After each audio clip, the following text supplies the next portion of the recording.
नमस्कार, सुबह के इस खास बुलेटिन में आप सभी दर्शकों का स्वागत है। तो चलिए बिना देर किए बढ़ते हैं फटाफट खबरों की ओर। पटना हाईकोर्ट ने सुप्रीम कोर्ट के निर्णय के आलोक में बुधवार को अपना फैसला देते हुए यह स्पष्ट किया है कि राज्य में प्राथमिक कक्षाओं में बीएड डिग्रीधारी शिक्षकों की नियुक्ति नहीं होगी। कोर्ट ने कहा कि प्राथमिक कक्षाओं में डीएलएड डिग्रीधारी शिक्षकों की ही नियुक्ति की जाएगी। राज्यपाल सह कुलाधिपति राजेंद्र विश्वनाथ आर्लेकर ने ट्रांसजेंडर रेशमा प्रसाद को बिहार के सबसे प्रतिष्ठित पटना विश्वविद्यालय के सीनेट का सदस्य मनोनीत किया है। उनका मनोनयन 3 वर्षों के लिए किया गया है। बता दें कि देश में पहली बार किसी ट्रांसजेंडर को यूनिवर्सिटी में सीनेट सदस्य बनाया गया है। जेडीयू ने पिछले दिनों भीम संवाद का आयोजन किया था, तो अब बीजेपी 7 दिसंबर को अंबेडकर समागम का आयोजन करने जा रही है। बीजेपी नेता के मुताबिक भीमराव अंबेडकर के महापरिनिर्वाण दिवस को लेकर पटना में अंबेडकर समागम का आयोजन करने जा रही है। इसमें सही अर्थों में वैसे ही लोग शामिल होंगे जो बाबा साहेब के अनुयायी हैं। आज दलितों के नाम पर और अंबेडकर के नाम पर राजनीति तो खूब हुई, लेकिन सही अर्थों में अब अंबेडकर के सपनों को पूरा करने का कार्य हो रहा है। मुजफ्फरपुर पहुंचे वीआईपी सुप्रीमो मुकेश सहनी ने आरक्षण की मांग को लेकर सरकार को घेरते हुए कहा कि जब लालू यादव अपनी बदौलत मुख्यमंत्री बन सकते हैं तो मल्लाह का बेटा सीएम क्यों नहीं बन सकता है। मुकेश सहनी ने एक बार फिर सभी लोगों के हाथ में गंगा जल देकर शपथ दिलवाई कि किसी भी परिस्थिति में नहीं बदलेंगे। इधर दरभंगा पहुंचे राजनीतिक रणनीतिकार प्रशांत किशोर ने कहा कि नीतीश कुमार के विषय में अभी हमसे ज्यादा कोई नहीं जानता है। नीतीश जी को यह समझ नहीं है कि आपने महागठबंधन बनाया और अगर आप लोकसभा का चुनाव हारेंगे तो आपका दल भी नहीं बचेगा।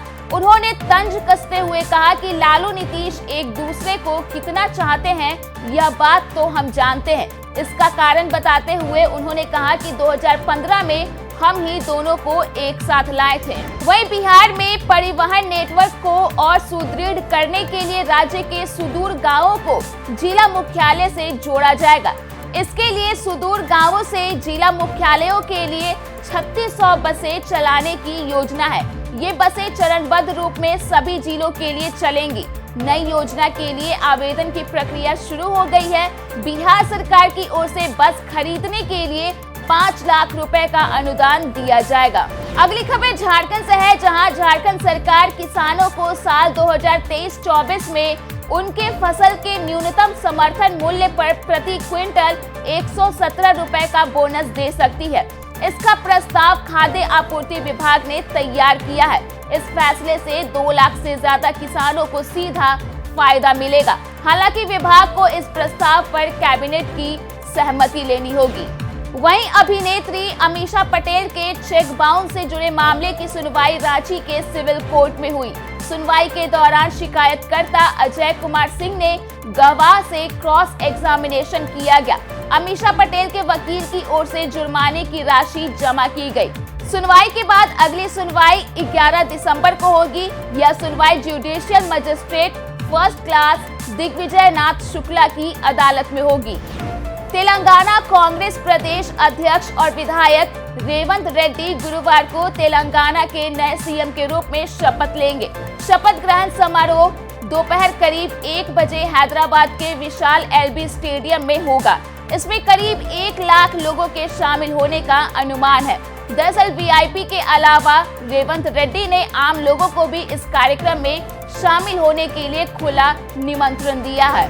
चक्रवात मिचोंग के कारण चेन्नई में आई बाढ़ ने एक बार फिर जलवायु परिवर्तन से होने वाली आपदाओं के प्रति भारतीय शहरों पर खतरे को उजागर कर दिया है। 4 दिसंबर 2023 तक 48 घंटों के भीतर 40 सेंटीमीटर से अधिक वर्षा के साथ चेन्नई में बाढ़ आ गई। करीब 6 दिनों से पूरा शहर घुटनों भर पानी में डूबा हुआ है। ये हालात शहरी भारत के सामने बढ़ते जलवायु संकट का संकेत दे रहे हैं। अब खबर खेल जगत की। आईपीएल 2024 कई दिग्गज खिलाड़ियों के लिए आखिरी सीजन साबित हो सकता है। इस फहरिस्त में कई बड़े नाम शामिल हैं। ऐसा माना जा रहा है कि आईपीएल 2024 चेन्नई सुपर किंग्स के कप्तान महेंद्र सिंह धोनी के लिए आखिरी सीजन साबित होगा। वहीं इसके अलावा अमित मिश्रा, रिद्धिमान साहा, पीयूष चावला, दिनेश कार्तिक और शिखर धवन संभवतः आखिरी आईपीएल मैच में दिखेंगे। अब खबर मनोरंजन जगत की। Ranbir Kapoor starrer film animal box office पर हर रोज नए रिकॉर्ड बना रही है। फिल्म न सिर्फ घरेलू बॉक्स ऑफिस पर बल्कि वर्ल्ड वाइड भी धमाल मचा रही है।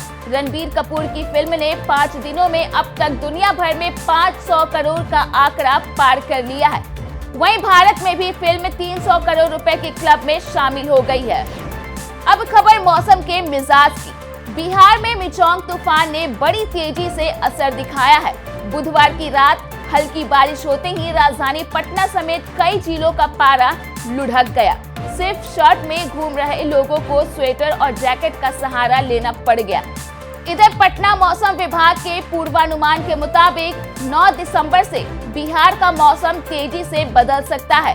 अभी जो न्यूनतम तापमान 16 से 18 डिग्री के आसपास है, वो 9 दिसंबर को गिरकर 12 से 14 डिग्री सेल्सियस तक आ सकता है। तो फिलहाल के लिए इस बुलेटिन में इतना ही। देश और दुनिया के तमाम अपडेट्स के लिए आप बने रहिए दर्श न्यूज के साथ।